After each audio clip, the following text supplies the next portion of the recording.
welcome to Ims Today. I'm DIVYANSHI MITTAL, and today we have our alumni guest, Mr. Ritwik Das. We welcome you, sir. Thank you so much. Sir, my first question to you is, what do you experience in your career as an audio engineer?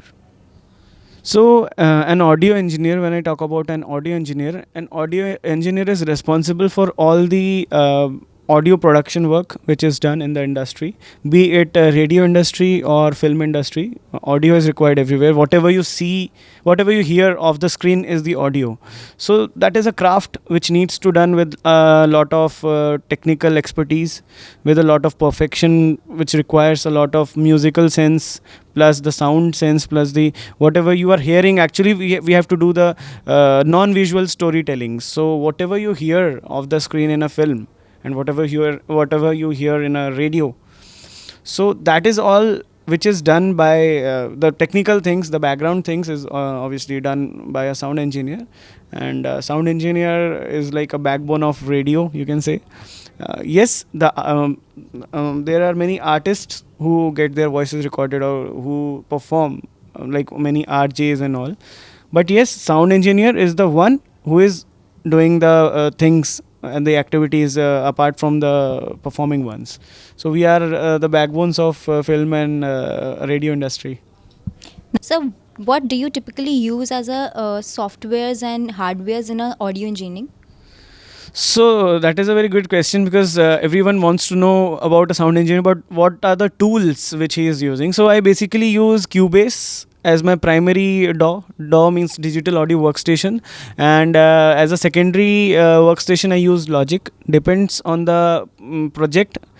Actually, directors approach us with their projects, music directors. So whatever DAW he is using, we have to use that same DAW to make the technical things get going. Yes, so I use mostly Cubase and Logic.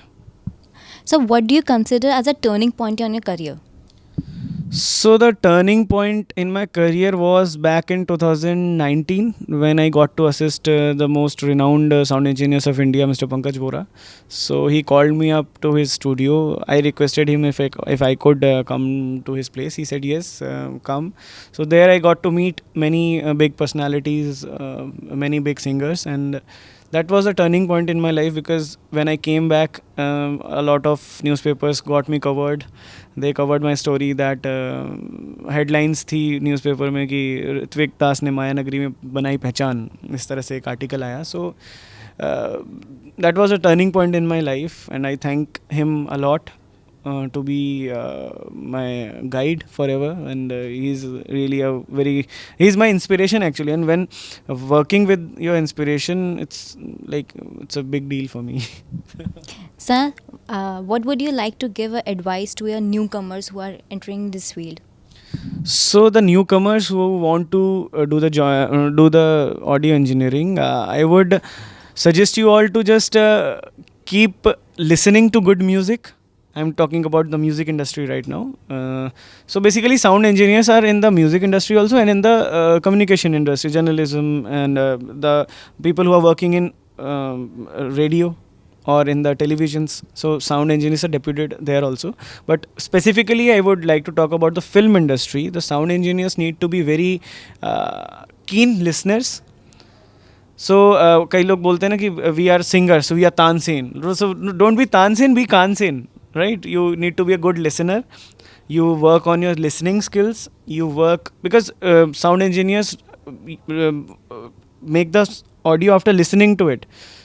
So listen carefully, analyze the whole audio, whatever the post-production work it requires, analyze. So you need to train your ears, have a good sense of music, have a good speed on the computers, and be patient, because having the patience is very important. And most importantly, your temperament, mizaj. You should have a good temperament, because you have to work with very different kind of people each and every day.